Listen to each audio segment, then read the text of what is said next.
The last thing my grandfather ever said to me was, "Even priceless things can be stolen by those closest to you, darling." I didn't understand what he meant back then. Now I do. My name is Madeline Quinn, and last Thursday, I stood in the drawing room of the Elms, the centuries-old southern estate my grandfather had promised me since I was 16. And watched as my family stole it out from under me.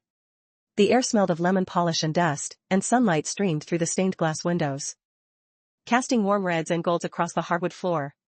I stood silently by the grand piano, holding the envelope my grandfather's lawyer had handed me. It was sealed in thick cream paper, addressed in his familiar, looping cursive. I hadn't opened it. Not yet. He'd left instructions to read it only after the will had been announced.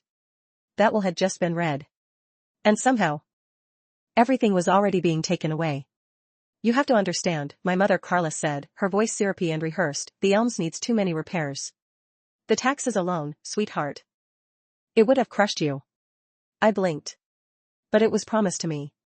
Granddad said. "Things change, Leonard," my stepfather, cut in brusquely. He was forgetful near the end. He meant well. "But legally, we had power of attorney. The sale is already in progress." "The sale?" My voice cracked. A soft laugh came from behind me. Trent, my stepbrother, lounged in the doorway, arms crossed like he owned the place. "Come on, Mads. You wouldn't have been able to keep this place running a month. It's better off in the hands of someone who can appreciate it. Like you?" I wanted to scream. But I couldn't move. I felt frozen in place, like the house itself was holding its breath. "Who did you sell it to?" I managed.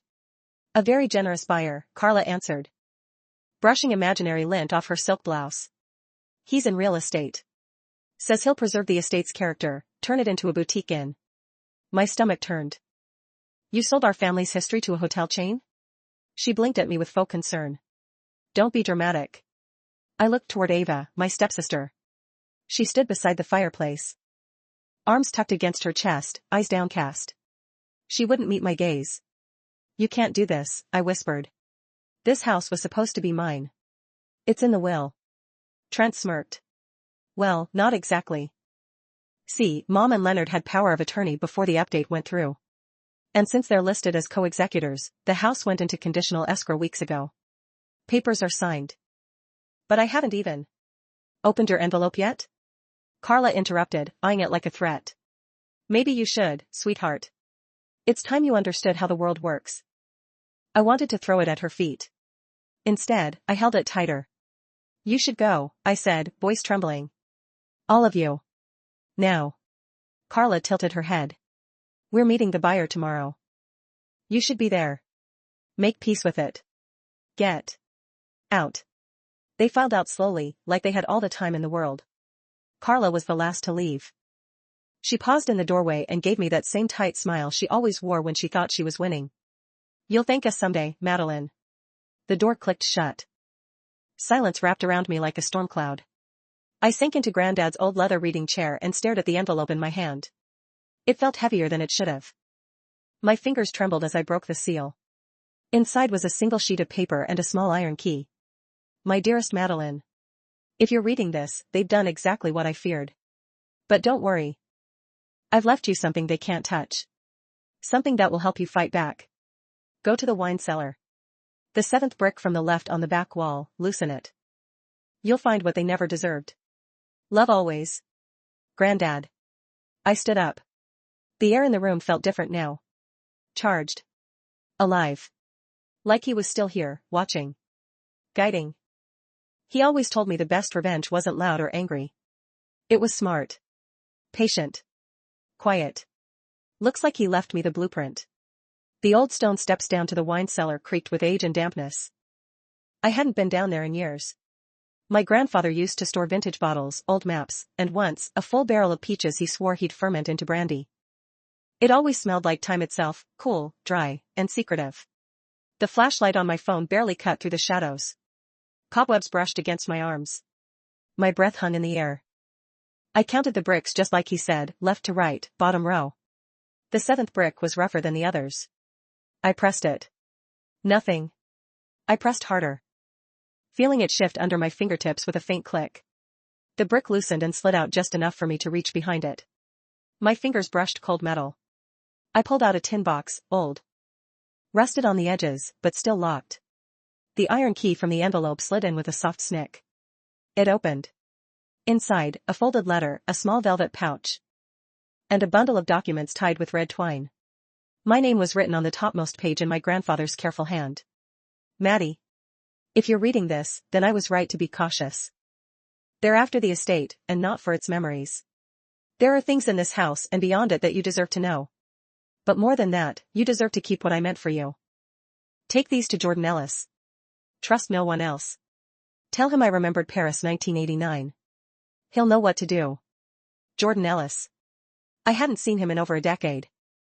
He used to visit Granddad when I was a teen, tall, quick-witted, always dressed like he walked straight out of a New York law firm. Because he had. He was Granddad's cleanup man. I just thought he was a friend.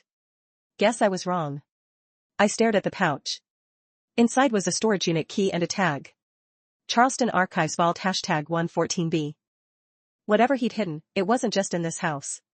My hands trembled as I drove across town, heart pounding like a war drum. Jordan's law office was tucked into a sleek high-rise downtown. A polished brass plate reading, Ellis & Co. Estate Law, Private Clients Only. His assistant recognized the name Henry Quinn and ushered me in immediately. The moment I stepped inside, Jordan stood from behind his glass desk. He looked older, but not softer, gray hair at the temples, eyes sharp as ever. Madeline Quinn, he said, voice low and unreadable. You look just like your grandfather described. Come in. I handed him the box and sat down. He read the note silently, his brow tightening when he got to Paris 1989. I see, he murmured. Your grandfather always did plan ahead. Can they really do this? I asked. Sell the estate without my permission? Jordan untied the red twine, scanning the documents quickly. They shouldn't have been able to. Not with this clause here, he said, tapping a highlighted line. 6 months before his death. Your grandfather added a stipulation that no sale could proceed without your physical, notarized consent. Power of attorney or not. But the sale already happened. He gave me a tight smile. Which means one of two things, either they found a way around it, or someone forged your signature. My stomach twisted. Forgery? Take a look at this. He pulled a scanned PDF from the estate file on his screen and rotated it toward me. That's your signature on the escrow release. Dated 3 weeks ago. That's impossible, I said, leaning in. I was in New York, at the Metropolitan opening. I have receipts. Photos. Plane tickets. Good, he said. We'll need them. Jordan stood and moved toward a locked cabinet. Because if this is forged, and I'm almost certain it is, not only is the sale invalid, but your family may have opened themselves up to criminal charges. He paused, turned, and handed me a copy of the buyer's info. Sebastian Kane. Jordan narrowed his eyes. He's due to meet with your mother and Leonard tomorrow at 10. If you're up for it. I think we should introduce a new guest to that meeting. Something inside me flickered to life. Not anger. Something colder. Yes, I said. Let's give them something they don't expect. The conference room at Ellis & Company had floor-to-ceiling windows overlooking Charleston Harbor. Morning light bounced off the polished mahogany table. Jordan sat at one end, cool and unreadable. I sat beside him, fingers gripping a copy of the forged sales agreement. At exactly 9:58 a.m., the door opened. Sebastian Kane stepped in. He looked like every photo I'd seen online, mid-40s, tall. Confident in an expensive gray suit and matching overcoat. The kind of man who closes deals with a smile and leaves no fingerprints behind. Mr. Kane, Jordan greeted, standing. Thank you for coming on short notice. Sebastian nodded and took a seat across from us, glancing between me and Jordan with slight confusion. Of course. Though I was under the impression this meeting would be with your clients, Carla and Leonard Quinn. It still is, I said, keeping my voice calm. But first, you and I need to clear a few things up. He arched a brow. And you are? Madeline Quinn. Henry Quinn's granddaughter. The one this property was promised to. His expression flickered, just for a second. I see. Well, your mother and stepfather told me you were unavailable. Traveling abroad. That you'd signed the escrow release before leaving. I slid the contract toward him. I didn't. That signature is a forgery. Sebastian stared at the page, lips tightening. I was in New York that entire week, I continued. I have photos, timestamps, flight receipts. And according to my grandfather's final amendment, no sale could proceed without my notarized consent. Which you don't have. Jordan leaned in. That means the sale is legally void. And if you proceeded knowing that consent was falsified, Mr. Kane, you could be implicated. Sebastian held up both hands, suddenly less composed. I assure you, I had no idea. Carla was very insistent that everything was in order. She provided a notary's letter. Jordan's eyes narrowed. We'd like a copy of that.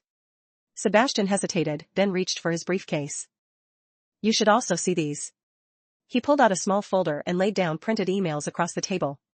They started contacting me months ago. Long before your grandfather passed. My breath hitched. Jordan lifted one page and read aloud. We believe the house is underused and the rightful heirs have no interest in its upkeep. There are high-value items stored that must be secured before Madeline interferes.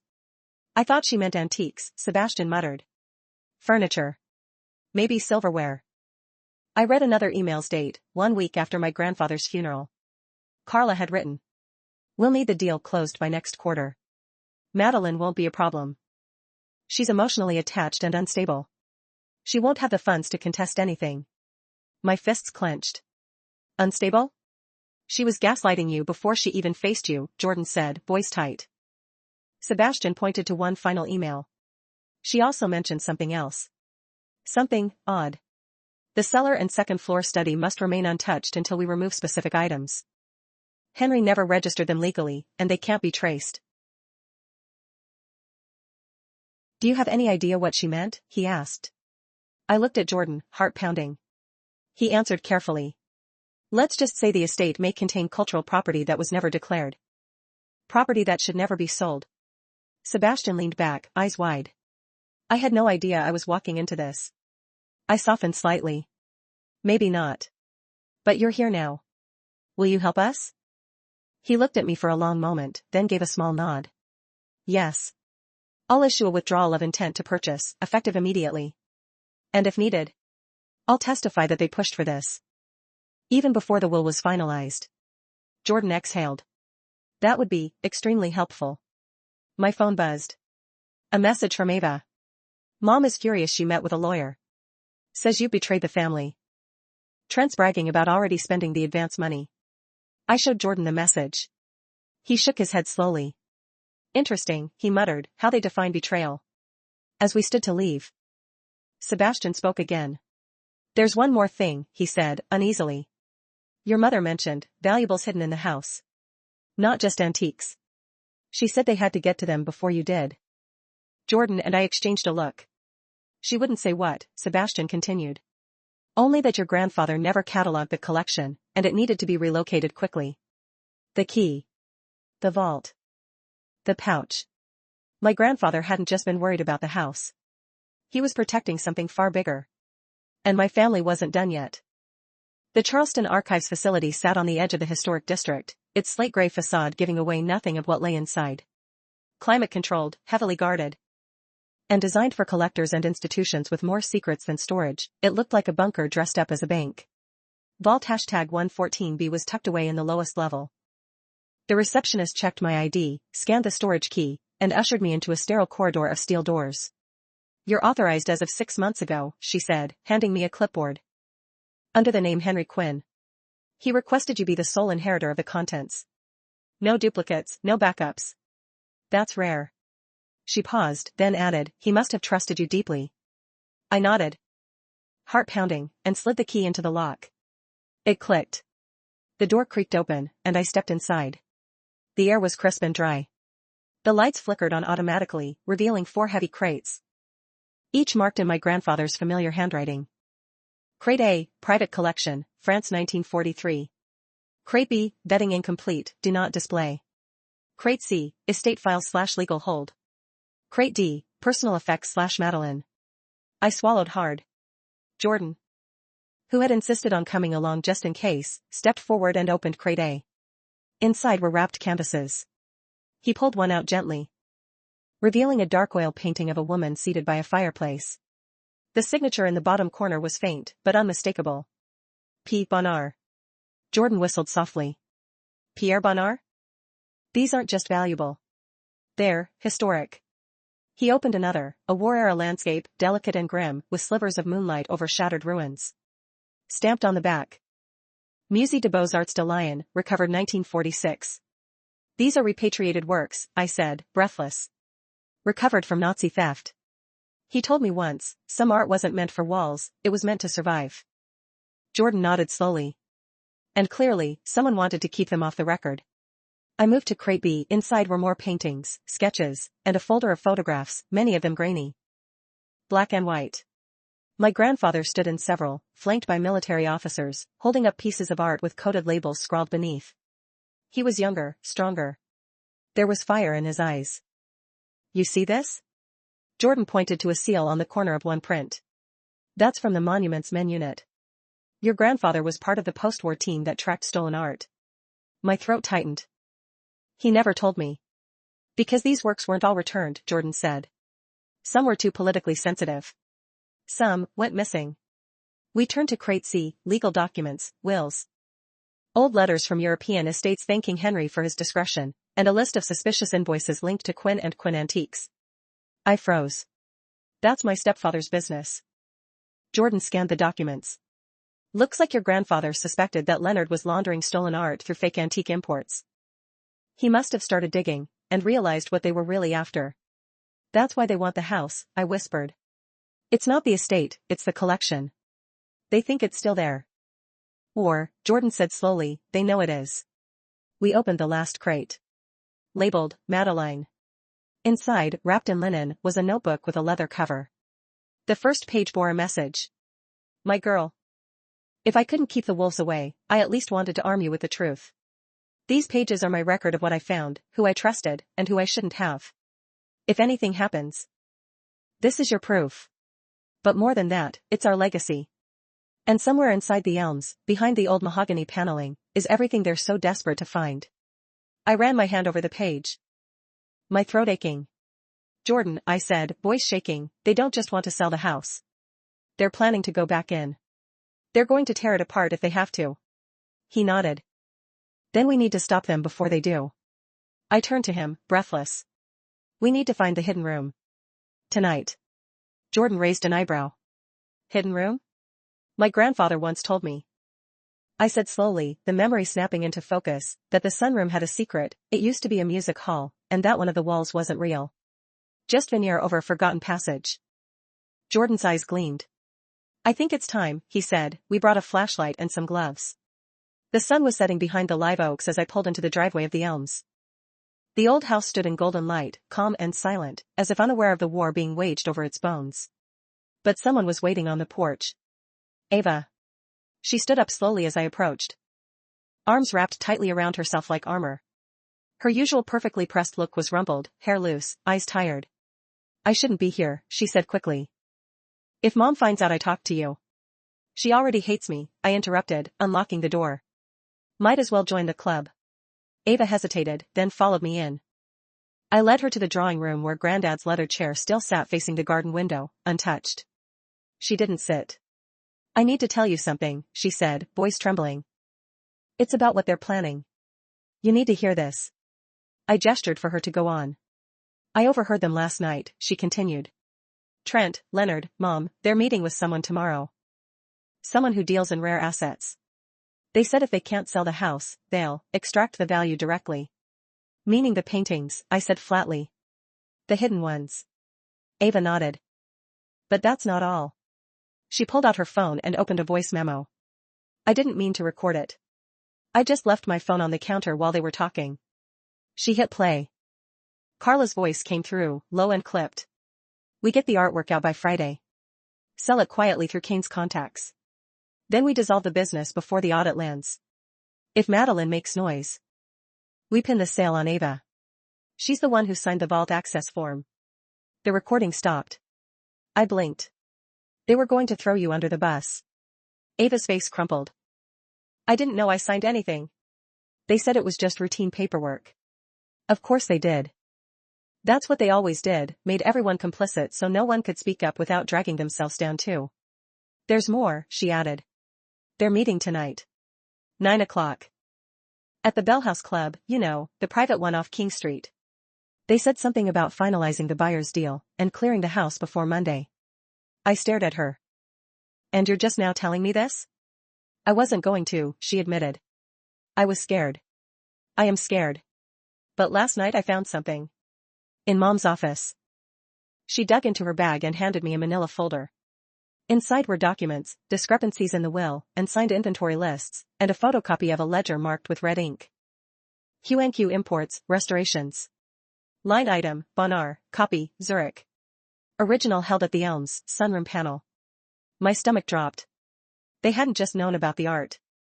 They'd been moving forged copies and laundering the real ones through Leonard's business. I looked up at Ava, suddenly seeing her not just as the quiet bystander, but the one person who could blow this whole thing wide open. Why are you helping me now? I asked. She hesitated. Because last night I had a dream, she said softly. Granddad was sitting in that chair, she gestured to the leather seat, and he looked so disappointed. Not angry. Just sad.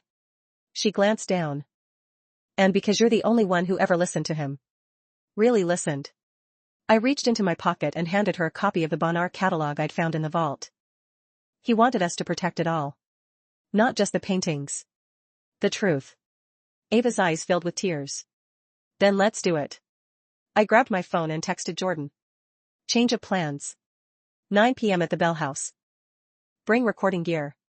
It's time. She looked at me, suddenly nervous.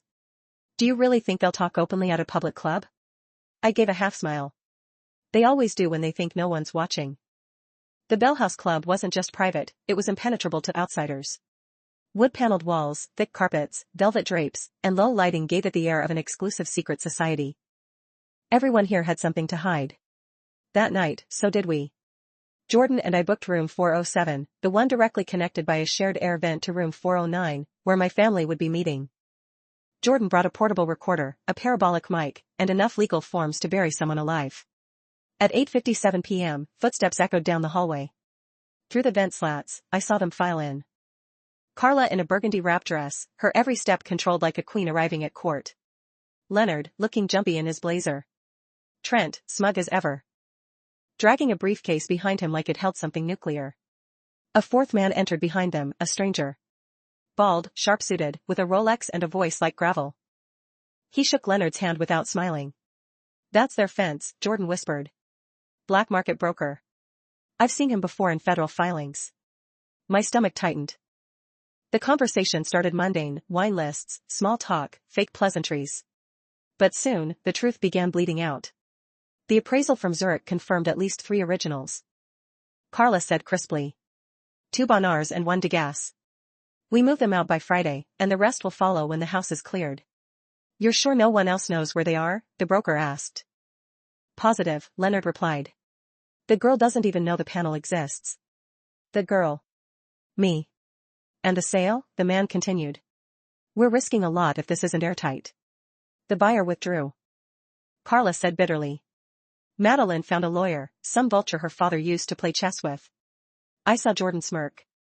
But that doesn't matter, she went on. We don't need the sale. The art is what matters. Once it's gone, the house can burn for all I care.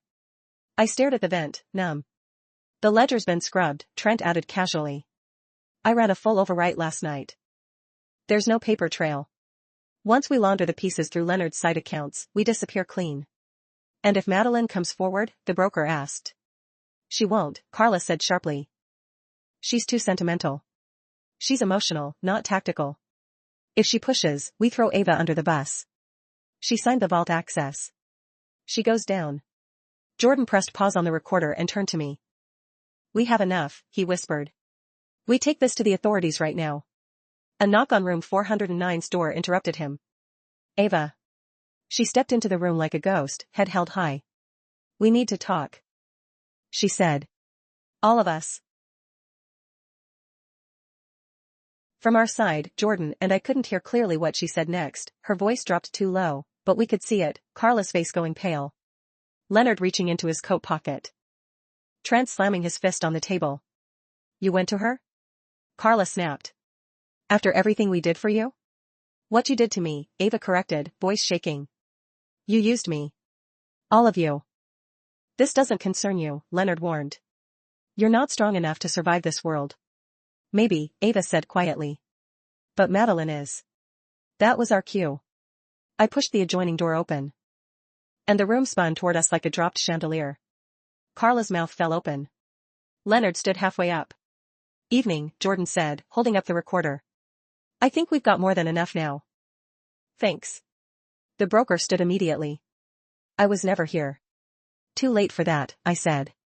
You'll hear yourself clearly on this tape, talking about stolen artwork, laundering methods. And framing your own stepdaughter. Trent scoffed. This won't hold in court. You forged my signature, I said, stepping closer. You committed real estate fraud. You accessed a federal archived vault illegally. And you plotted to cover it all up by blaming your own sister. Ava walked toward me and stood at my side. Carla's composure cracked. You're going to destroy this family. No, I said, lifting the recorder. You already did. Jordan pulled out his phone and started dialing. Who are you calling? Carla snapped. Detective Leone.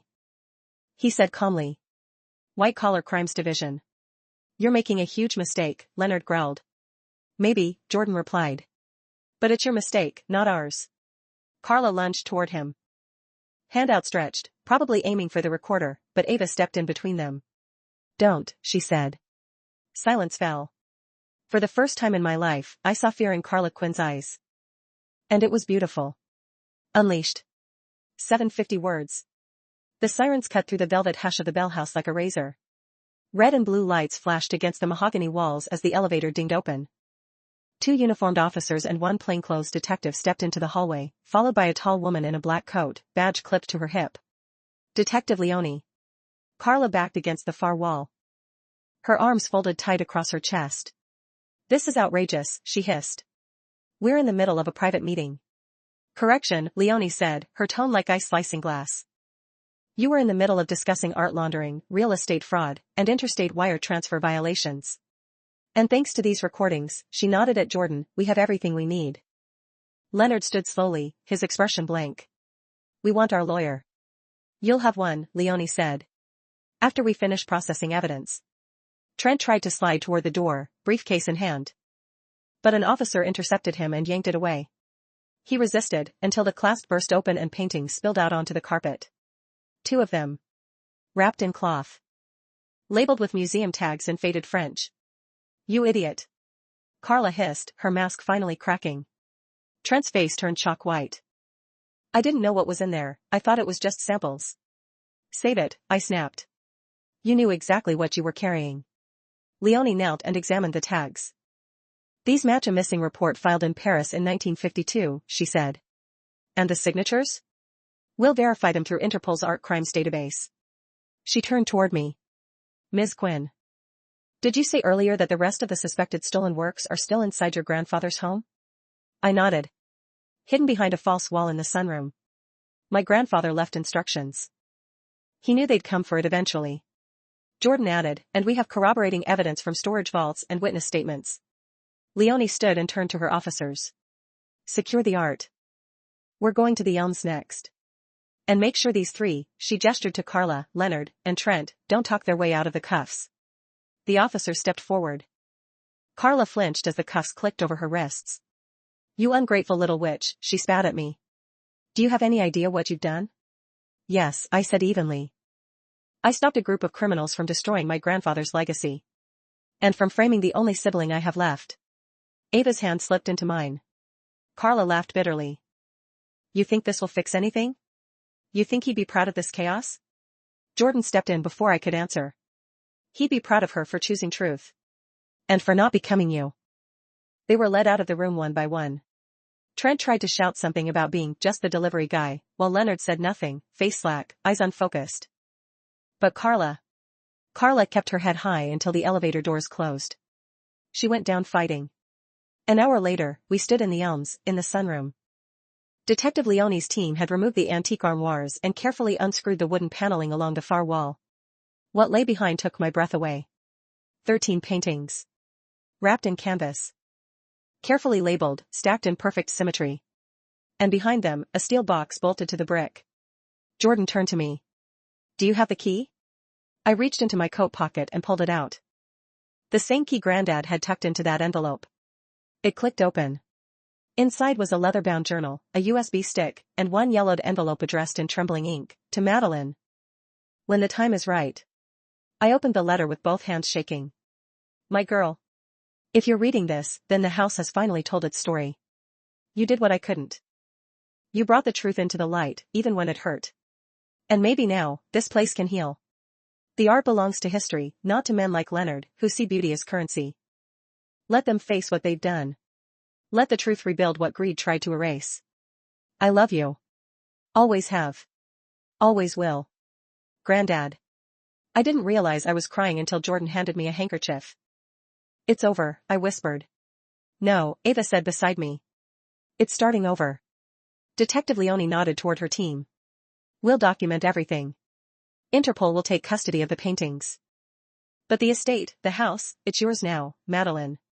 Uncontested. Thank you, I whispered. She turned toward the door. And thank him, really. He trusted the right person. As the officers carried out the final canvas, sunlight broke through the stained glass windows of the sunroom, casting patterns of violet and gold across the worn wood floor. The same floor I'd played on as a child. The same windows Granddad had read beneath for hours. And now, the same place where the past had finally found peace. The morning light poured through the freshly polished stained glass windows of the elms, casting soft prisms across the floorboards of the sunroom. The house no longer felt like a tomb of secrets. It felt like a home again. I sat in Granddad's old leather chair, a fresh cup of Earl Grey in my hands, watching the garden come back to life through the wisteria-covered archway. Birds flitted in and out of the hedges. Bees danced between the azaleas. And for the first time in years, the silence wasn't heavy, it was peaceful. Ava entered from the hallway, carrying a worn cardboard box marked Sunroom Artifacts. Her sleeves were rolled up, hair tied back, and there was a smudge of dust on her cheek. You're not gonna believe what I just found in the attic, she said, placing the box on the table. It's full of old journals and sketches. I think Granddad was designing a second greenhouse. I laughed softly. He always said the magnolias were jealous of the roses.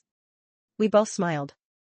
Sullivan, one of the local restoration experts Jordan had recommended, was carefully rehanging the 3 authenticated paintings we were allowed to keep for display, under strict agreement with Interpol and the Estate's Preservation Committee. They won't stay long, he said gently, but while they do, they should be seen. He stepped back as the smallest canvas, a muted impressionist garden scene, caught the sunlight. It was beautiful. Gentle. Alive. And full of memory. Your grandfather had incredible taste, Sullivan added, adjusting the frame. Not just in art. In people. I looked at Ava. She smiled, then sat across from me. So what happens now? Jordan filed the final documents this morning, I said. The Elms is officially in my name. The estate's debts are cleared with the reward fund from the recovered art. The antique business is dissolved. And the rest, I exhaled. The rest is up to us. Ava nodded, then reached into her back pocket. She handed me a folded page, her written statement. I want to testify, she said. About everything. Even the parts where I stayed silent. I stared at her. You don't have to. Yes, she said firmly. I do. I placed my hand over hers. Then we do it together. The doorbell rang, and moments later, Detective Leonie stepped in, followed by a pair of agents. We came with good news, she said, handing me a thick envelope. Interpol has closed the investigation. Thanks to your grandfather's records and the testimony from Mr. Kane, we're dismantling the smuggling ring he stumbled into years ago. Your parents have taken the plea. Ava froze. They'll serve time, Leonie continued, but they're cooperating to bring down the larger network. Especially your stepfather. I felt the weight of it, not joy, not revenge, but something quieter. Release. I nodded. Thank you. She paused. And Ms. Quinn, your grandfather's journal and USB archive are already being reviewed by the Smithsonian. They've expressed interest in preserving them as part of their World War II archival series. My breath caught. He'd be honored. After she left, I returned to the study. The desk still smelled faintly of tobacco and ink. I opened the journal to the final page, something I hadn't read yet. There, in Granddad's steady hand. Remember, darling. Revenge can be satisfying, but redemption? That's where the real peace lies. Let the house stand not as a monument to what was lost, but to what was saved. To you. Love always. Granddad. Tears blurred my vision. Not from grief, but from clarity. Later that afternoon, as sunlight bathed the sunroom in amber, I found myself standing in front of the garden wall, right where it all began. I touched the seventh brick again. This time, not to find a secret, but to remember one. Ava joined me with 2 teacups and a new journal. One for you, she said. To start your own. I smiled. Sullivan, now part of the house team, waved from the greenhouse steps. The first magnolia bloomed this morning. Perfect timing. Sometimes family must break to begin again. Sometimes truth must shatter what was false to reveal what's real. If this story touched you, share the moment that moved you most in the comments. Have you ever discovered the truth behind a lie your family tried to bury?